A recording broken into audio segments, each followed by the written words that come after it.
ছেলে, দুই পুত্রবধূ ও তিন নাতনির সঙ্গে ঈদ। দেশবাসীকে ঈদের শুভেচ্ছা জানিয়েছেন খালেদা জিয়া ও তারেক রহমান। 800 টাকার গরুর মাংস হাজারে বিক্রি, 7 ব্যবসায়ীকে জরিমানা। জানাবো ভোট হবে কবে, ডিসেম্বর না জুনে। এবং সর্বশেষ জানাবো তীব্র গরমের মধ্যে আবহাওয়া অফিসের নতুন বার্তা, বৃষ্টি নিয়ে যা জানা গেল। শুনছিলেন সংবাদ শিরোনাম, এবারে বিস্তারিত। ছেলে, দুই পুত্রবধূ ও তিন নাতনির সঙ্গে ঈদ। দেশবাসীকে ঈদের শুভেচ্ছা জানিয়েছেন খালেদা জিয়া ও তারেক রহমান। লন্ডনে অবস্থানরত খালেদা জিয়ার ব্যক্তিগত চিকিৎসক অধ্যাপক AHM জাহিদ হোসেন গণমাধ্যমকে বলেছেন, লন্ডনে ঈদ উল ফিতর উদযাপন হচ্ছে। আপনারা জানেন ম্যাডাম, ওনার বড় ছেলে বিএনপির ভারপ্রাপ্ত চেয়ারম্যান জনাব তারেক রহমান সাহেবের বাসায় আছেন। ঈদের দিনটি উনি বাসায় আপনজনদের নিয়ে একান্তে কাটাচ্ছেন। খালেদা জিয়া লন্ডনে এটি তৃতীয় ঈদ উদযাপন। এবার 10 বছরের মধ্যে প্রথমবারের মতো ছেলে তারেক রহমানের বাসায় ঈদ পালন করেছেন। এর আগে 2017 সালে চিকিৎসার জন্য লন্ডনে গিয়ে ছেলের বাসায় ঈদ উল আজহা উদযাপন করেছিলেন। এরও আগে 1/11 পরে 2015 সালে সেপ্টেম্বরে প্রায় 8 বছর পর লন্ডনে পরিবারের সদস্যদের সাথে ঈদ উদযাপন করেছিলেন। জাহিদ বলেন, ম্যাডাম দেশবাসী সহ দলীয় নেতাকর্মীদেরকে ঈদের শুভেচ্ছা জানিয়েছেন। দলের ভারপ্রাপ্ত চেয়ারম্যান তারেক রহমান সাহেবও দেশবাসী আপনাদের মাধ্যমে ঈদের শুভেচ্ছা জানাচ্ছেন। 800 টাকার গরুর মাংস হাজারে বিক্রি, 7 ব্যবসায়ীকে জরিমানা। লক্ষ্মীপুরের কমলনগরে 800 টাকার গরুর মাংস 1000 টাকা বিক্রি সহ মূল্য তালিকা না থাকায় 7 ব্যবসায়ীকে 17,000 টাকা জরিমানা করা হয়েছে।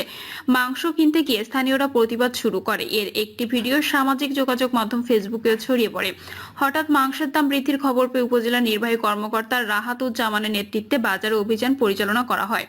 দণ্ডপ্রাপ্ত ব্যবসায়ীদের মধ্যে জয়নাল আবদিনকে 5,000 টাকা, মোহাম্মদ জসিমকে 3,000 টাকা, বেলায়েত হোসেনকে 3,000 টাকা, আমির হোসেনের 1,000 টাকা, মোহাম্মদ ইদ্রিসের 1,000 টাকা, মোহাম্মদ জহিরের 2,000 টাকা ও মাইনুদ্দিনের 2,000 টাকা জরিমানা করা হয়। ভোট হবে কবে, ডিসেম্বর না জুনে? ত্রয়োদশ জাতীয় সংসদ নির্বাচন কবে হবে সেটি নিয়ে তৈরি হয়েছে ধোঁয়াশা। অন্তর্বর্তী সরকারের তরফ থেকে বারবার বলা হয়েছিল ডিসেম্বরের মধ্যে ভোট হবে। তবে সম্প্রতি প্রধান উপদেষ্টা অধ্যাপক ডক্টর মোহাম্মদ ইউনূস সহ সরকারের কয়েকজন গুরুত্বপূর্ণ ব্যক্তি বলেছেন, সংস্কার শেষ করে ভোট করতে আগামী বছরের জুন নাগাদ লেগে যেতে পারে। এরপরই নির্বাচন নিয়ে রাজনৈতিক মহলে নানা সংশয় তৈরি হয়েছে। ভোট কি তাহলে পিছিয়ে যাচ্ছে? বেশিরভাগ রাজনৈতিক দল দ্রুত নির্বাচন চাচ্ছে, তবে 2-4টি দল প্রয়োজনীয় সংস্কার শেষ না করে ভোট করার বিরোধী। বিএনপি সহ 52টি দল চাচ্ছে যত দ্রুত সম্ভব নির্বাচন, প্রয়োজনীয় সংস্কার ও নির্বাচন প্রশ্নের সুনির্দিষ্ট রোডম্যাপ চান তারা। তা না হলে এপ্রিলের শেষ দিকে রাজপথে নামার কর্মসূচি দেওয়া হবে। এ নিয়ে দেশের অন্যতম বৃহৎ দল বিএনপি ও তার মিত্রদের সঙ্গে আনুষ্ঠানিক আলোচনা চলছে। নির্ভরযোগ্য একাধিক সূত্র বিষয়টি নিশ্চিত করেছেন, গত 3টি সংসদ নির্বাচন সুষ্ঠু ও অংশগ্রহণমূলক হয়নি। এই কারণে ত্রয়োদশ সংসদ নির্বাচন অংশগ্রহণ দেখার জন্য উদ্গ্রীব দেশের মানুষ। জি সহ তরুণ জনগোষ্ঠীও ভোটাধিকার থেকে বহুদিন বঞ্চিত। গত 3টি সংসদ নির্বাচন সুষ্ঠু ও অংশগ্রহণমূলক হয়নি। এ কারণে ত্রয়োদশ সংসদ নির্বাচন অংশগ্রহণ দেখার জন্য উদ্গ্রীব দেশের মানুষ। জেনজি সহ তরুণ জনগোষ্ঠী ও ভোটাধিকার থেকে বঞ্চিত বহুদিন ধরে। তারা একটি অংশগ্রহণমূলক নির্বাচন দেখার পক্ষে। সরকারের প্রায় 8 মাস শেষ হতে চলেছে, অথচ নির্বাচন নিয়ে কোনো কিছু দৃশ্যমান নয়।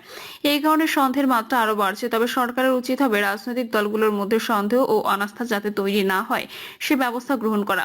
এ প্রসঙ্গে বিএনপির স্থায়ী কমিটির সদস্য আমির খসরু মাহমুদ চৌধুরী বলেন, দ্রুত নির্বাচনের দিনক্ষণ ঘোষণা এখন সব রাজনৈতিক দলের দাবি। দ্রুত নির্বাচন আয়োজন করে গণতন্ত্র, ভোটাধিকার ফিরিয়ে দিতে হবে। বাংলাদেশের মানুষ তাদের নির্বাচিত প্রতিনিধির মাধ্যমে সংসদ ও সরকার গঠন করবে। নির্বাচিত সরকার আগামী দিনে মানুষের আশা পূরণ করবে। 16 মার্চ জাতীয় প্রেস ক্লাবে এক অনুষ্ঠানে জামায়াত ইসলামীর সেক্রেটারি জেনারেল অধ্যাপক মিয়া গোলাম পরোয়ার বলেন, অহেতুক কোনো বিলম্ব না করে জাতির আশা আকাঙ্ক্ষা পূরণের জন্য প্রয়োজনীয় সংস্কার কাজ শেষ করতে যতটুকু সময় প্রয়োজন সেই সময়ের মধ্যে সংস্কার সম্পূর্ণ করে অবিলম্বে নির্বাচনের তারিখ ও রোডম্যাপ ঘোষণা করা উচিত। এ প্রসঙ্গে জামায়াতের সহকারী সেক্রেটারি জেনারেল মাওলানা আব্দুল হালিম বলেন, আমরা বলেছি নির্বাচনও দরকার, প্রয়োজনীয় সংস্কার হওয়া দরকার, তবে যৌক্তিক সময় মানে অস্পষ্ট বিষয় নয়। এটা লাগামহীন কোনো বিষয় নয়। অনেকে মনে করেন আমরা সংস্কার চাই, নির্বাচন চাই না, এটা ঠিক নয়। প্রয়োজনীয় সংস্কার করে নির্বাচন না হলে 14, 18 ও 24 এর নির্বাচনে যা হয়েছে ফের সেগুলো হওয়ার আশঙ্কা থেকে যাবে। তিনি বলেন, ডিসেম্বর থেকে জুনের মধ্যে নির্বাচন, এই কথার মধ্যে একটা তাৎপর্য আছে। 1 মাস বা 2 মাস সময় বেশি লাগলে এতে কি আসা যায়? রাজনৈতিক দলগুলো একমত থাকলে এটি কোনো সমস্যা সমস্যা নয়। ইসলামী আন্দোলন বাংলাদেশের যুগ্ম মহাসচিব ও দলের মুখপাত্র মাওলানা গাজী আতাউর রহমান বলেন, কবে নাগাদ নির্বাচন হবে সুনির্দিষ্ট রোডম্যাপ হলে সবার জন্য ভালো হতো।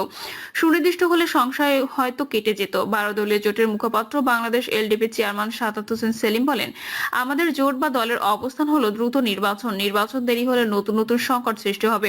তিনি বলেন, কিছুদিনের মধ্যে সরকার যদি সুনির্দিষ্টভাবে নির্বাচনের রোডম্যাপ না দেয় তাহলে অতীতের মতো সমমনা রাজনৈতিক দলগুলোকে নিয়ে নির্বাচন আদায়ে যুগপৎভাবে আন্দোলনে নামবো। গণতন্ত্র মঞ্চের অন্যতম শীর্ষ নেতা বিপ্লবী ওয়ার্কার্স পার্টির সাধারণ সম্পাদক সাইফুল হক বলেন, আশা করছি সুষ্ঠু অনাস্থা ও সন্দেহ দূর করার বিষয়ে সরকার একটা উদ্যোগ নেবে। তিনি মনে করেন, সরকারের মধ্যকার আলাপ আলোচনা সম্পন্ন করে এ বছরের মতোই যাতে নির্বাচন হতে পারে সরকার প্রধান সে ব্যাপারে দলগুলোকে আশ্বস্ত করবে। এরপরও কোনো কিছু স্পষ্ট না হলে রাজনৈতিক চাপ সৃষ্টির জন্য রাজপথে নামার প্রয়োজন হতে পারে। বাংলাদেশের কমিউনিস্ট পার্টির সাধারণ সম্পাদক রুহিন হোসেন প্রিন্স বলেন, প্রধান উপদেষ্টা যে স্বল্প ও দীর্ঘ সংস্কারের কথা বলেছেন সেখানে অনেক কিছু পরিষ্কার করেননি, সুতরাং এটা নিয়ে ধোঁয়াশা আছে। অধিকাংশ রাজনৈতিক দল বলেছে নির্বাচন ব্যবস্থা ভালো করার জন্য যা যা সংস্কার করা দরকার তা করেই নির্বাচনের তারিখ ঘোষণা দেন এবং তা 2025-এর আগেই সম্ভব। গণ অধিকার পরিষদের সভাপতি নুরুল হক নূর বলেন, নির্বাচন নিয়ে সরকারের পক্ষ থেকে একটা সুনির্দিষ্ট তারিখ ঘোষণা হলে তা প্রধান উপদেষ্টার জন্য একটা সম্মানজনক বিষয় হতে পারে। ফলে নির্বাচনের সময়সীমা স্পষ্ট করা না হলে রাজনৈতিক দলগুলোর সঙ্গে সরকারের দূরত্ব তৈরি হবে। তীব্র গরমের মধ্যে আবহাওয়া অফিসের নতুন বার্তা, বৃষ্টি নিয়ে যা জানা গেল। দেশের মানুষ মাঝ চৈত্রের গরমে হাঁসফাঁস করছে। বিশেষ করে তীব্র তাপপ্রবাহ পড়েছে যশোর ও সিরাজগঞ্জ জেলা। আজও দেশের 4 জেলা এবং 3 বিভাগের উপর দিয়ে মৃদু ধরনের তাপপ্রবাহ বয়ে যাচ্ছে বলে জানিয়েছেন আবহাওয়া অধিদপ্তর। এছাড়া আগামী 24 ঘন্টায় সেটি কিছু কিছু এলাকায় প্রশমিত হওয়ার সম্ভাবনা থাকলেও কিছু অঞ্চলে গরমের তীব্রতা অব্যাহত থাকবে বলে জানায় সংস্থাটি।